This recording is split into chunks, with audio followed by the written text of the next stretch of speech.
Today, I want to talk about the state of the cornerback room for the 2025 Green Bay Packers, with Jair Alexander signing with the Baltimore Ravens yesterday for a $4 million deal that can earn up to $6 million based on incentives. I wanted to make a whole video talking about the current Packers cornerback room because that has been the main talk of the entire offseason, what that cornerback looks like without Jair. Is there enough talent in that room? Is there enough depth in that room to allow the Packers to be a competitive pass defense in 2025? So in today's video, I wanted to go over the Packers cornerback room, give my thoughts on it currently, and also take a look if the Packers could potentially add to that group through free agency before training camp. If you're a new viewer to this channel, do me a favor and hit the subscribe button if you want to stay in the loop with everything Green Bay Packers this offseason, with training camp just under 5 weeks away. There'll be plenty of content during that span, but of course when training camp hits, you don't want to miss all the content then, with practice highlights and recaps every single day of practice. You'll find it right here on this channel, so definitely go down and hit subscribe. All right, so now let's dive down into the Packers cornerback room for 2025. I feel like right now there's a certain group of Packers fans that feel like we are doomed at cornerback. This is going to be a terrible pass defense. Teams are going to put up 35 plus on us. And then there's also a group that believes, hey, well, look at what happened last season with our pass defense. We barely had Jair then, and we seemingly have an upgraded cornerback room from last year. Now, I kind of fall in with the latter. When I looked at last year's pass defense, the Packers, the problem on their defense wasn't the pass defense. They had great safeties behind the cornerbacks. The cornerbacks, at times, sure, had their struggles, but played pretty solid throughout the year. Only allowed one 100-yard wide receiver in week 1, and that was primarily on Jair Alexander. Now, given they played a lot of lower-tier quarterbacks last year than they will play this year, but overall, the pass defense wasn't really the problem. It was the pass rush. Last year, the Packers' pass defense was overall 13th in yards, only allowing 215.2 per game. They were 4th in EPA per play, and they were 7th in DVOA. So arguably, the Packers did have a top 10 pass defense. Now, of course, having a Xavier McKinney back there, Evan Williams back there, that helps a lot. And the Packers likely had a higher ranked pass defense because of a Xavier McKinney, right? But having good safeties back there, it helps your cornerback. So it's great that the Packers do have that on their roster, also including someone like Javon Bullard, who likely will play more nickel this year, but can play some safety as well. But the two safeties, Xavier McKinney and Evan Williams, are the main guys back there. But overall, the stats show the Packers had a pretty solid pass defense, and that was all while forcing snaps to Eric Stokes, who was a liability most of 2024, in my opinion, and those snaps should have been going to Carrington Valentine, who now steps into a year 3 where he can carve out a very solid role with this defense. The Packers upgraded Eric Stokes to Nate Hobbs. Yes, I believe 100% wholeheartedly that Nate Hobbs is a better cornerback than Eric Stokes. I think he's better on the boundary. I think he can also play very good nickel corner if we need him to in pure passing down, something that Eric Stokes couldn't do. There's really no versatility there. There was really no also physicality, right? I think Nate Hobbs really fits into this Packers mold on defense at cornerback that Jeff Hafley loves. Keyshawn Nixon fits it, and that's why they moved him out to boundary, because he's a physical, hands-on cornerback that can come up and make a tackle and doesn't mind to put his body on the line to make a play. Nate Hobbs is a very, very similar cornerback. He's a guy that loves physicality. He loves to get his hands on you, remain physical, press coverage, kind of what we heard from Jeff Hafley entering as defensive coordinator a couple of years ago for the Green Bay Packers. Eric Stokes wasn't that. I think Carrington Valentine is that as well. So now we kind of see the general makeup of cornerback that the Packers want to have on this football team. And overall, Nate Hobbs, I think, is going to be a far better cornerback than Eric Stokes was. So if you take a look at last year's pass defense and you think about, hey, they upgraded Eric Stokes to Nate Hobbs. Yes, they lost Jair Alexander, who barely played last year anyways. And then on top of that, you have a couple players that had their first year at a position. We had Javon Bullard split between 2 different positions, safety and nickel cornerback. We also had Keyshawn Nixon for the first year ever playing boundary, which in my opinion was his best year as a Green Bay Packer.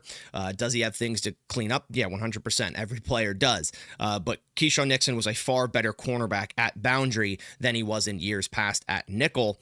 So he's going to be entering year 2 of playing full-time boundary. Javon Bullard's going to be entering year 2 and actually have an offseason to plan for a particular position within this defense. Carrington Valentine's entering year 3 where he doesn't have this whole Eric Stokes handcuff, and the Packers can actually utilize him in pure passing downs when Nate Hobbs most likely slides into the nickel on, say, a 3rd and 12 situation. Then you have 3 very physical cornerbacks that can play the football at the point of attack.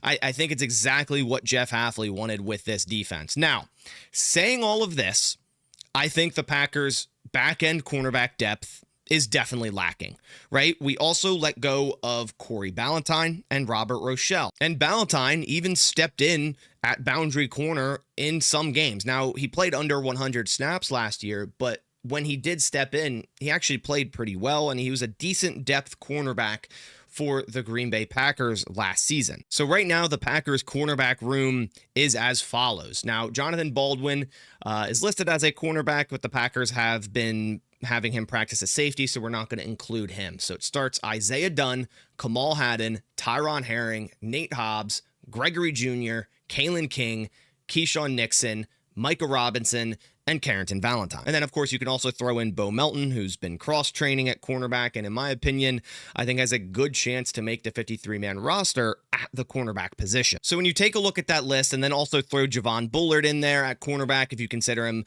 our nickel corner, the Packers' top 4 is pretty much set in stone right now. It's Keyshawn Nixon, Nate Hobbs, Carrington Valentine, and Javon Bullard.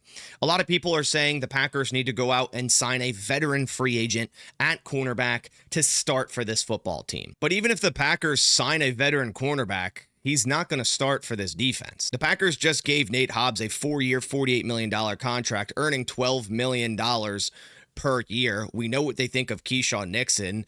Carrington Valentine has a ton of potential. So really, if you signed a veteran free agent cornerback, you're really just asking him to be 3rd in line at boundary. And if we take a look at what's available at the cornerback free agent market currently, it's pretty thin. Any player you see here who has a blank spot in 2025 is a free agent, such as Jack Jones, formerly of the Raiders. That would be kind of fitting. The Packers bring yet another Raiders cornerback in. He did play 91% of snaps for that Raiders defense, but clearly the Packers like Nate Hobbs more than him, and he's still not signed to a team. Rasul Douglas, who I believe was tweeting out yesterday or 2 days ago that him reuniting in Green Bay is not going to happen, which I didn't foresee that happening anyways. If you look at Rasul Douglas's tape last year, it wasn't pretty. I just don't know what he'd really add to this cornerback room right now. You have Stephon Gilmore, who's turning 35 years old and only played in 66.5% of snaps for the Vikings last year. I don't see it there. Mike Hilton's not a terrible option with the Bengals. Wasn't too fond of his play last year. Played in almost 65% of snaps. Ronald Darby, I think, just retired. Kendall Fuller with the Dolphins, a 30-year-old who played 52% of the snaps. He's not a terrible option. Now, someone that actually does kind of make some sense here is Shaquille Griffin, formerly with the Minnesota Vikings. A 30-year-old cornerback, I believe he's actually 29, turning 30, played in 50% of snaps. And when you go and take a look at his PFF, he's had a solid career over Seattle, Jacksonville, Houston, and Carolina in 2023, Minnesota in 2024. He played in 597 snaps, 451 coverage snaps. He had a decent defensive grade, good run defense grade, good tackle grade, okay coverage grade, 38 tackles with only 2 missed, so a very solid tackling cornerback.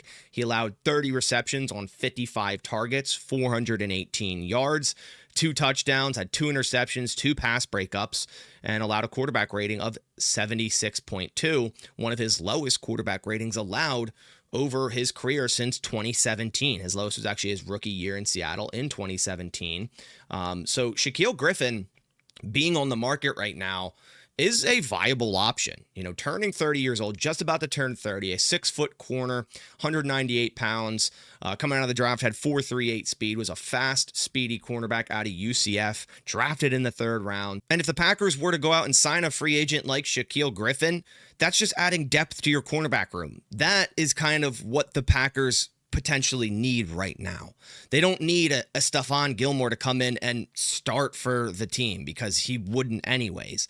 But if you're worried about, say, someone like Nixon or Valentine or two players getting hurt during the season, and then you're really down to maybe a Kamal Haddon, Kaylin King, Micah Robinson, who all three of which have like no snaps in the NFL in the regular season, and you're worried about that, you have every right to be worried about that because that is a worry. So if the Packers went out and signed someone like Shaquille Griffin to kind of just really round out the back end depth of that cornerback room, that's where I could see a free agent signing making sense for this room. Gutekunst also commented on the back end cornerback room yesterday when he appeared on Cheesehead TV, and he said, between Kaylin King, Kamal Haddon, and Micah Robinson, I think there's going to be a really good competition for the back end of the roster at cornerback.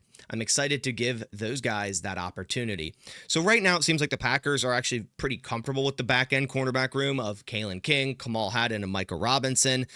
Kamal Haddon has been practicing well, at least in the eyes of Keyshawn Nixon. He said he's been practicing very well, so he could be a surprise step up. I liked him a lot coming out of the 2024 draft out of Tennessee and was surprised he went undrafted. Now, Kaylin King, a seventh rounder from last year that a lot of people in the pre-draft process, about 6 months before the draft, had him as like a first, second round corner. Didn't play too well that season. Was a practice squad guy last year after having a decent training camp. Didn't get a great start in OTAs this year. Then in minicamp had a cast on his forearm, but Matt LaFleur did say he'll be ready for training camp. So he's a guy that could step up into a fourth cornerback role. Micah Robinson, they drafted in the 7th round this year out of Tulane. So they definitely have options there for competition, but none of those guys actually have regular season snaps. So I understand the worry there. And I wouldn't mind bringing in someone like Shaquille Griffin to compete for that spot. And hey, if someone like Kamal Haddon, Kaylin King, or Micah Robinson wins that 4th spot over Shaquille Griffin, then so be it. You probably signed Shaquille Griffin to a low guarantee veteran style contract anyways with not much risk. So that's definitely something I think the Packers should be looking into. I'm not on board with Stephon Gilmore, Rasul Douglas, or any of those players. It just doesn't make much sense to me. And overall, I feel like I'm more confident in this cornerback room than a lot of Packers fans are. So I wanted to come on here and make a video and give my thoughts on the cornerback room. Of course, let me know what you think down in the comments below. I know a lot of people are upset about what happened with Jaire Alexander, and it doesn't make it any better when he goes and signs with the Baltimore Ravens for $4 million with an incentive that could bump him up to $6 million. But at the same time, people were also criticizing Brian Gutekunst for not keeping Jaire at $17 million when clearly the market was nowhere near that amount. So you can't really argue that it was the right move to move on from Jaire at that money value. Now, should the Packers have offered Jaire maybe some guaranteed money in the rework contract they were offering him? Probably. Would he have even stayed at that point? Probably not. You know, it seemed like he wanted a new start. He wanted a fresh start, and now he gets to go play with his former college teammate Lamar Jackson, which it stated that he took less money to do so anyway. So it is a shame how it all went down, and Jaire no longer a Green Bay Packer, one of my favorite defenders on this team over the past, 5 or so years. But at the end of the day, guys, I fully believe this cornerback room isn't going to be the problem of the Packers defense. I think, again, a lot of it's going to fall to pass rush. If the Packers can fix the pass rush from 2024 after firing Jason Rebovich, bringing in DeMarcus Covington to be their new defensive line coach, drafting Barron Sorrell, Colin Oliver, will that be enough? Lucas Van Ness, year 3, Rashawn Gary hopefully having a bounce back, same with Kenny Clark. Will that be enough? If that's enough and the Packers have a good pass rush, then you're not really going to have any issues with the cornerback room either. Because if you can get pressure on the quarterback early and often and get him on the ground, your cornerbacks have to cover for a lot less time. So again, I have high hopes for this cornerback room. Let me know your thoughts down in the comments below. Appreciate you guys coming by to this video. If you could leave a like down below, it supports the channel a ton. I'll catch you on the next one. And as always, go Pack Go.